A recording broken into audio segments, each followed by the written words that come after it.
Boa tarde, galera do YouTube. Bom dia, boa noite. Eu não sei que hora que vocês vão assistir esse vídeo, então eu vou dizer boa tarde, bom dia, boa noite, boa madrugada, não sei.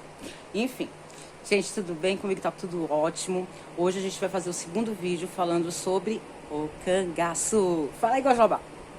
Gojoba tá aqui do meu lado, continuando aqui. Gente, hoje eu tô aqui um pouco meio a caráter, né? Nada a ver com os chapéus que eles usavam, mas é um chapéu de couro, então eu achei super bacana colocar. Não sei, tá calor, mas tudo bem. Enfim, vamos ao vídeo, né, e falar um pouco sobre o cangaço.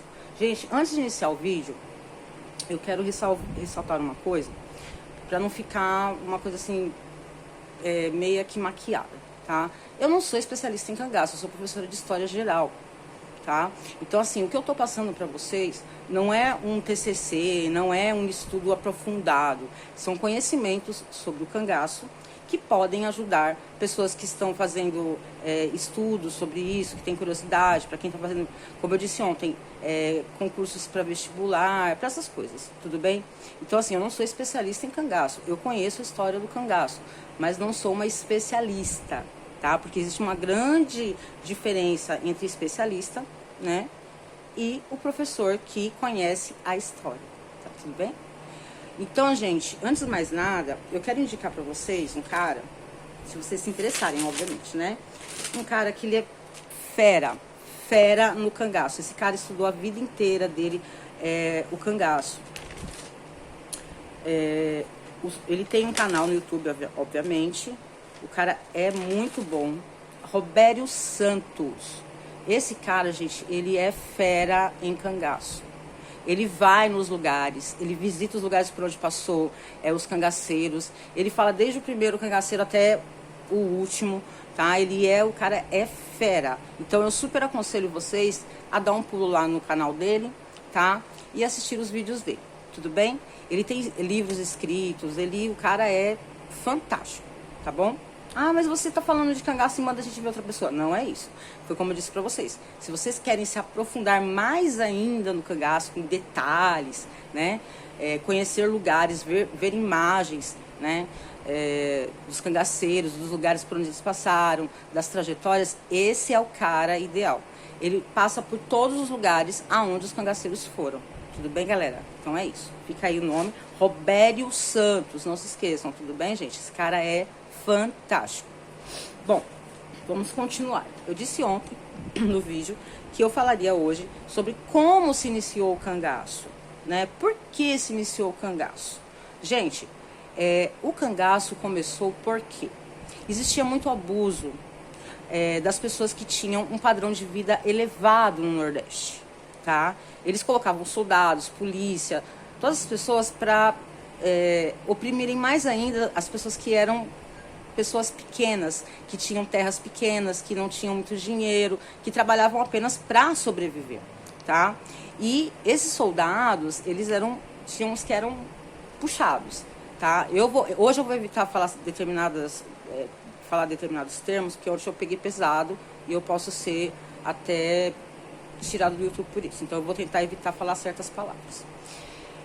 Esses caras, eles chegavam fazendo coisas bárbaras com essas pessoas que eram marginalizadas, que eram os lavradores, as pessoas comuns, vamos colocar assim, tá? Bom,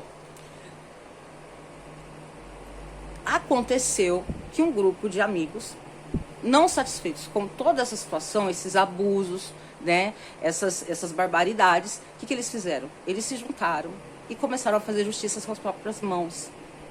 Começaram a atacar fazendeiros, pessoas de alto escalão, que eram as pessoas que pediam, né, para os seus capatazes, né, fazerem maldades com essas pessoas marginalizadas. Tá bom, gente? Porque assim, eu vou dizer uma coisa bem assim, que vai ficar grifado. O capataz, gente, é um cara que tem patrão, que trabalha para um determinado fazendeiro. O cangaceiro, ele não tem chefe. Ele age por vontade própria, tá? Então existe uma diferença entre cangaceiro e capataz. Tudo bem? O capataz é o cara que ele é fiel lá ao fazendeiro, ao dono de muitas terras, ao cara tipo bilionário. Tá legal? Vamos lá. Então é isso. Voltando a Lampião. Lampião, gente, ele vem de uma família de lavradores. Eles não eram tão pobres, mas também não eram ricos. Eles tinham terras, propriedades, onde eles mesmos trabalhavam. Seu pai, seus irmãos, seus tios, pessoas da família trabalhavam. Legal? Só que o pai de Lampião tinha um vizinho que tinha muitas terras também, que tinha mais ou menos o padrão de vida, né, do Lampião. Mas ele estava de olho gordo nas terras do pai de Lampião. E esse cara, ele tinha influência. Ele tinha influência com políticos, com fazendeiros de grande padrão, né? Caras que tinham muito dinheiro. E ele começou a usar isso contra o pai de Lampião, para tomar essas terras. Então começou esse impasse. Só que o pai de Lampião, ele era pequeno perto desse cara. Pequeno, eu quero dizer, gente, não pior ou menos que o cara, não é isso. Ele não tinha influência. Ele não tinha conhecimento com fazendeiros ricos, com políticos, com essa galera aí, tá legal? Então o que ele teve que fazer? Ele teve que sair com a família toda. Ele teve que fugir. E eles começaram a fugir. Cada hora eles estavam num lugar, tentando arrumar a vida deles. Porque, gente, pensa bem, não é fácil. Se hoje pra gente é difícil, imagina naquela época, que as pessoas viviam do que plantavam, viviam dos animais que eles cuidavam. E no Nordeste era extremamente quente, não tinha água, era muito difícil. Então eles dependiam de outras pessoas para poder ter ajuda. Então imaginem vocês, uma família sair de um determinado lugar para ir para outro que ele não tinha condição nenhuma. Então com isso ele foi ali gastando os recursos econômicos que ele tinha e chegando a um grau de pobreza. O pai de Lampião, tá? Bom, até que esse fazendeiro conseguiu mandar matar o pai de Lampião. Aí que a coisa. Já existiu o cangaço, tá? Que é essa galera que eu falei pra vocês, que não gostava, não aceitava a forma com que eles tratavam as pessoas mais marginalizadas. Mas eu vou chegar no ponto das alianças ainda, tá? A gente tá ali no começo, tudo bem? Porque ontem, igual eu falei no último vídeo, eles faziam alianças com fazendeiros para ficarem mais fortes, para conseguir armamento, para conseguir lugares para ficar. Mas existia aqueles outros fazendeiros que eram de maior poder aquisitivo, que tinham mais ligação com o governo, que eram contra o cangaço. Conseguiram entender agora? Pois é. Bom, Lampião, por sua vez, depois que seu pai foi assassinado, ele foi lá e matou o cara, que era esse fazendeiro, né, que teve atrito com o pai dele e acabou com a família dele, em estrutura econômica. Foi lá o Lampião e alguns de seus irmãos. Lampião nada mais chama Virgulino, tá? De Virgulino ele passou a ser chamado como Lampião. Ele foi iniciado, gente, pelo senhor... Deixa eu só olhar aqui, que agora me fugiu o nome do cidadão. Mas só um momentinho aqui, gente, que eu falo rapidamente pra vocês, que às vezes foge alguma coisa aqui. Desculpa, gente, só um minutinho. O senhor Pereira. O senhor Pereira, ele foi um grande cangaceiro, tá? Lampião é iniciado pelo senhor Pereira. Gente, é o máximo que eu sei dizer sobre isso, tudo bem? Em 1922. Na verdade, Lampião já estava no cangaço, mas ele era apenas um cangaceiro comum. Mas em 1922, o senhor Pereira sai fora e deixa o Lampião como líder do cangaço. E aí nasce o Lampião. Por que ele era conhecido como Lampião?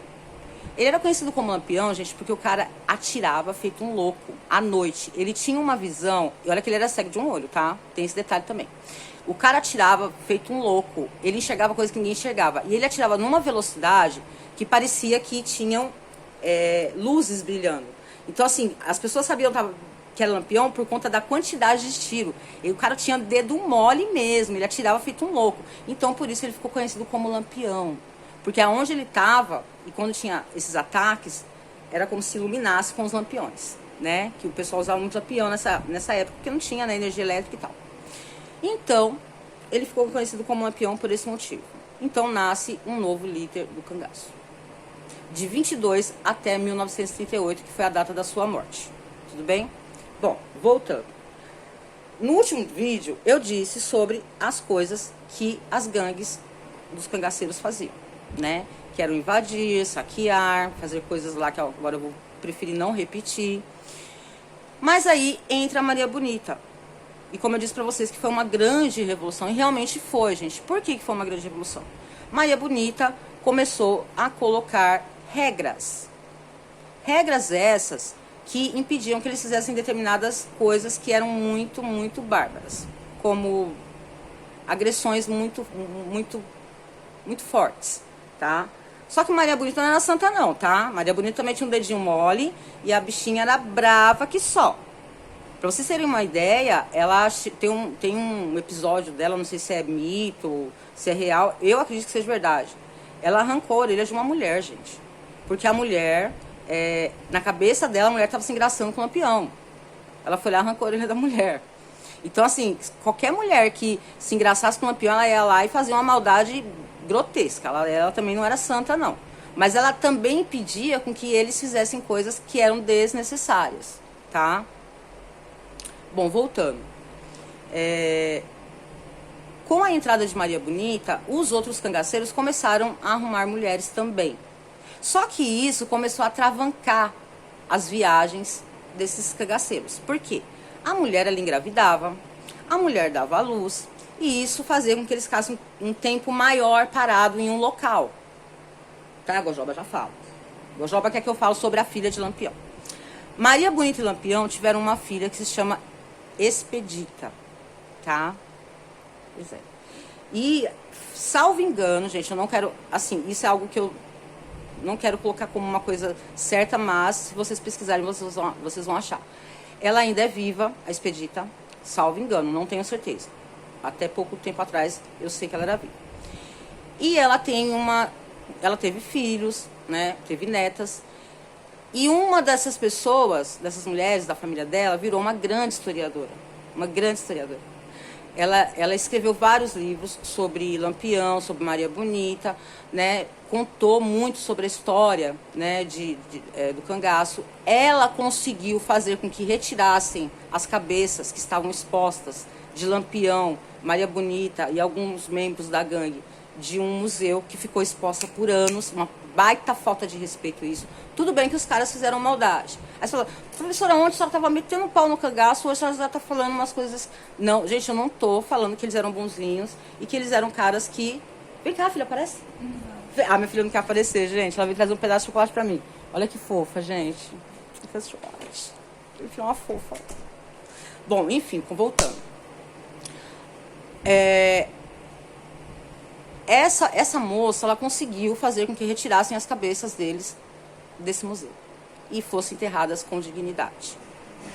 Como eu sempre digo, gente, atrás de um grande tirano existe um grande herói, e atrás de um grande herói existe um grande tirano, porque não dá para você fazer uma revolução, você fazer mudanças, sem você fazer algo que possa afetar a sua dignidade. Infelizmente, essa é a lei, né? Infelizmente, é assim. Gente, tá muito calor, eu vou tirar esse chapéu, desculpa, tá? Vou colocar no Gojoba. Fica aí, Gojoba, chapéu. Não ficou legal no Gojoba. Gente, vai ficar sem chapéu porque tá muito calor. Olha, de verdade, não aguentei.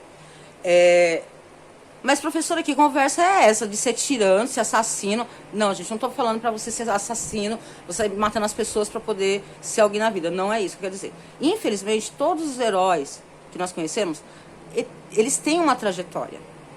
Heróis, malfeitores, eles têm uma trajetória e um motivo para iniciar algo, certo? Os cangaceiros, eles tiveram motivos. Os motivos deles principais era qual?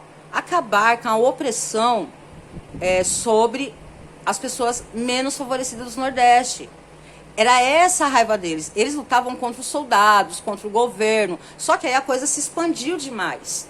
Né? Muitas pessoas começaram a entrar para o cangaço e aí eles começaram a roubar, começaram a, né, fazer coisas que não eram legais. Mas existiu o intuito do quê? De melhorar a vida dessas pessoas menos favorecidas. Entendem? Aí a gente vem com aquela discussão. Positivo ou negativo, que eu falei no último vídeo. Positivo ou negativo? Não dá pra gente falar, existe um equilíbrio. Existe um equilíbrio. E nesse equilíbrio, não dá pra gente falar assim, esse aqui é ruim e esse daqui é pior. Ou esse aqui é bom e esse aqui é ruim. Não dá. Porque, de uma certa forma, eles levavam proteção a pessoas que não tinham proteção nenhuma, que eram desfavorecidas economicamente, de todas as formas. Mas também, eles chegavam em determinados lugares que eles faziam coisas que não deviam fazer. Mas é aquilo, quanto maior se torna a causa, mais coisas acontecem. E isso vocês vão aprender durante as aulas que eu vou dar. Em todo acontecimento histórico, que existe um herói ou um malfeitor, existem aqueles que fizeram algo que marcou eles como pessoas ruins ou pessoas boas. Porque mesmo pessoas boas, pessoas que conseguiram alcançar níveis, conseguiram fazer coisas boas, não pense que eram santos. Eles fizeram alguma coisa, prejudicou pessoas que não mereciam para poder conseguir fazer algo grande.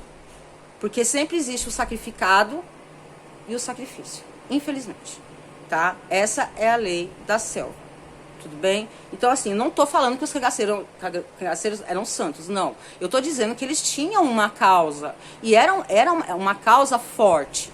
Só que, conforme... ali, gente, a gente tá falando de um movimento que durou anos, e que entrou muitas pessoas dentro desse movimento. Obviamente que iam ter pessoas que iam fazer coisas que estavam fora do padrão dos cangaceiros, da motivação do cangaceiro. Tudo bem, galera? Deu para entender essa parte? Então vamos lá. Agora, gente, eu vou passar para a parte quando tudo começou a degringolar. Por que começou ladeira abaixo? Foi bom? Foi bom a entrada de Maria Bonita? Foi. Só que, como eu disse para vocês, começou aquela coisa de a mulher fica doente, a mulher está gestante, a mulher pariu, a mulher... Então, assim, eles começaram a ficar muito tempo parados em um lugar só. E isso não era bom para os grupos de cangaceiros. Ah, mas então a mulher foi um arraso. Não, não foi, foi ótimo. Porque, como eu disse no último vídeo, a mulher ela começou a impor regras. Elas não deixavam que eles fossem tão bárbaros, tá? E também acabou aquela coisa de, né, pegar mulheres aí sem necessidade para fazer coisas que não devia. Mas muitas mulheres também, gente, não entravam pro cangaço porque elas queriam, não. Nós temos a Dadá. A Dadá, gente, ela foi mulher de Curisco, que foi um grande cangaceiro também, tá? Um grande cangaceiro mesmo. Ele era muito ali parceiro de Lampião, tudo bem? Dadá, ela foi praticamente obrigada a ficar com Curisco. Curisco passou por uma região, viu Dadá, gostou, era uma menina. Salvo engano, ela tinha 12, 13 anos de idade. Ele pegou Dadá e levou embora. A partir de você é minha mulher. E Dadá era uma grande companheira de Maria Bonita também. Ela ajudava muito Maria Bonita. O grupo não andava junto. Tinha um grupo de Curisco e o grupo de Lampião. Mas de vez em quando eles se encontravam, conversavam. Dadá ajudava muito Maria Bonita ajudava Dadá. Assim como as outras mulheres que estavam no cangaço. Muitas iam porque queriam, mas muitas também iam porque eram obrigadas. O cangaceiro gostou, levou e acabou. Não quero ter conversa. Vai embora comigo e acabou. Você é minha mulher a partir de hoje. Então, gente, foi assim. Bom, agora eu vou passar para essa parte. Existe uma lenda que diz que Maria Bonita e Lampião tiveram mais um filho. Isso não sei se é real, gente. A gente não tem registros reais. Alguns estudiosos falam que eles tiveram um outro filho, filho homem, mas não tem nada comprovado. E falam que esse homem, ele não quer aparecer. Por quê? Por conta da história, ele quer ter uma vida tranquila. Mas isso não é um fato que eu possa provar. Eu estou falando sobre esse fato para vocês terem uma ideia, tá? De que eles tiveram, né, filhos. Mas Expedita já foi uma mulher que ela se mostrou, ela teve filhos, ela teve netas. E essas mulheres da família foram lá e colocaram a história em ação, né? Contando o lado do cangaceiro. Não só o lado das pessoas que eram contra o cangaço, né? Elas contaram o lado da benfeitoria do cangaceiro. E não só elas. Dadá também foi uma mulher que ajudou bastante na construção da história do cangaço, né? Porque ela participou disso. Ela estava lá, era a mulher de Curisco, que era um grande cangaceiro, que foi morto também depois de Lampião. Bom, o tempo passou. Agora, falando um pouco mais de Expedita. Expedita, gente, obviamente que não dava para carregar uma criança, né, no meio do mato, no meio né, não tinha como, gente. Assim que Expedita nasceu, infelizmente, isso é uma tristeza muito grande que Maria Bonita carregou com ela. E ela, nos livros falam sobre isso. ela teve que entregar a Expedita para um casal que era coiteiro deles. O que era o coiteiro? O coiteiro era igual a família de Maria Bonita. Eles davam pouso para esses cangaceiros. Tudo bem, galera? E um desses coiteiros era um casal que era de muita confiança de Maria Bonita e de Lampião. E Maria Expedita foi entregue a esse casal. Por quê? Criança chora, criança fica doente. Uma criança não conseguiria sobreviver a essa vida que eles levavam. Então foi entregue Expedita. O menino, gente, como eu disse pra vocês, é uma coisa que a gente não tem comprovado. Tudo bem? Eu só falei porque eu acredito que realmente existe esse filho, tá? Mas eu não tenho como provar. Então eu só coloquei aqui pra ficar assim uma coisa no ar e tal. Mas, enfim, porque eu acho que é meio que impossível eles terem tido só uma filha, né? Porque naquela época, né? Anticoncepcional era uma coisa que não... Mas deixa pra lá, vamos lá, continuar. Ela foi criada por esse casal. Só que num dado momento, ela ainda era pequena, ela não tava ainda, não era grande. Eles foram dar pouso na casa desse casal, ver Expedita, porque Maria Bonita era apaixonada pela filha dela. Só que eles sofreram uma emboscada, porque uma pessoa entregou, falou, ó, o bando de Lampião vai estar nesse determinado lugar para ver a filha, pode ir lá que eles vão... E aí, o que aconteceu? Mataram a mulher. Mataram a mulher que cuidava de Expedita. E aí, o que aconteceu? Ali já deu um maior problema, porque falou que agora, cara, o que a gente vai fazer? Lampião tinha um irmão que era muito, muito honesto.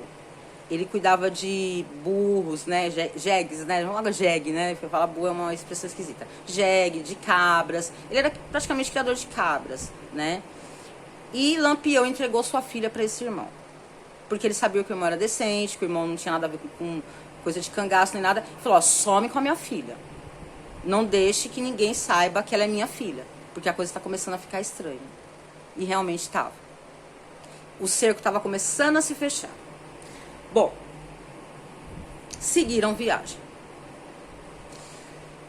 Quando foi, em um determinado momento, eles foram para um lugar chamado Angico, mais conhecido como Gruta do Angico. Por quê? Lá, gente, tem essa árvore chamada de angico. Angico é uma árvore que ela tem umas cascas que elas são medicinais.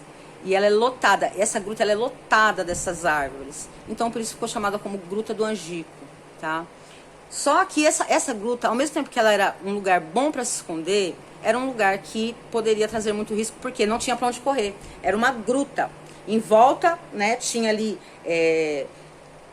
um lugar alto e embaixo era a gruta. Ou seja, eles estavam praticamente dentro de um buraco. Não tinha para onde correr.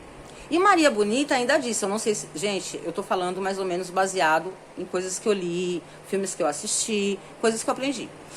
Maria Bonita não queria ficar ali, porque era um lugar que